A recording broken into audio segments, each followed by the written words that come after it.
I am Rodrigo Duterte. I'm a Filipino. I love the Philippines because it is the land of my birth. It is the home of my people.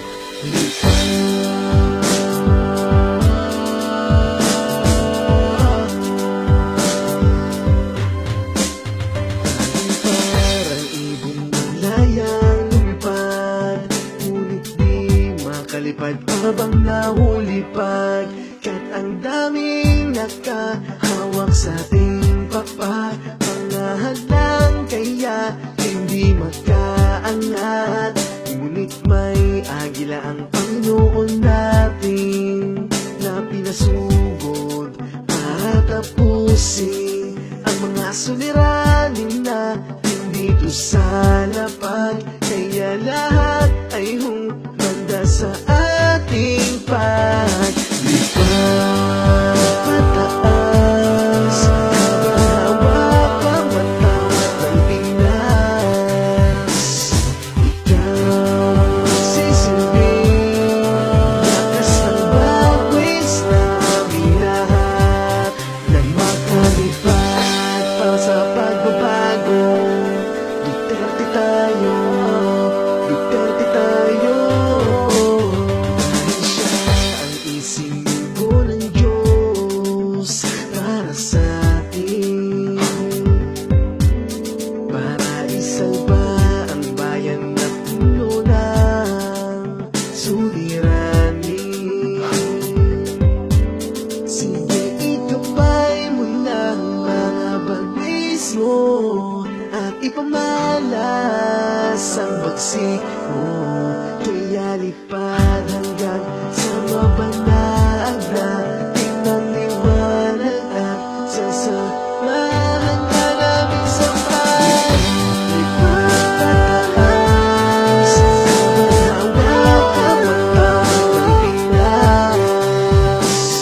Ikaw ang magsisilbing lakas ng bagwis namin lahat na makalipad para sa pagbabago.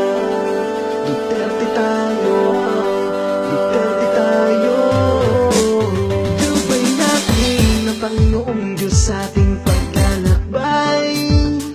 Magtiwala tayo sa kapangyarihan niyang walang kapantay. Kaya ikaw walang ibang may dala ng mahika na magliligtas ng bayan natin na mawasak na ang pamumuno ang magsisilbing pundasyon at haligi ng bayang silangan natin at mga pangarap natin na inilipad. Pataas, hawak ang matawag ng Pinas.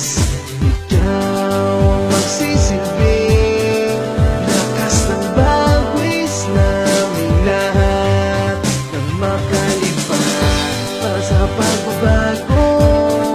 Duterte tayo, Duterte tayo.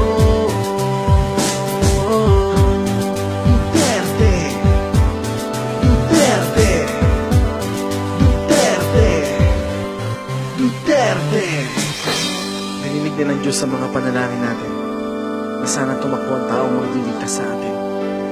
Kaya mga kababayan, Duterte po ang iboto natin.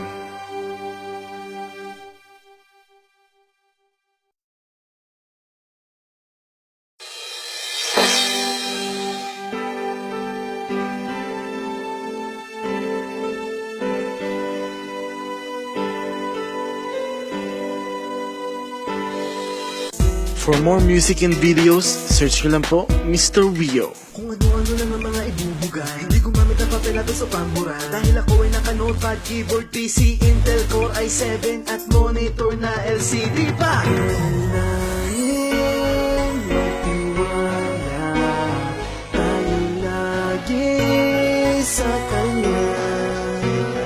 Papalarin ng manampalataya sa ating Diyos Ama. Nasa ating mga puto nakasanay ang pag-asenso.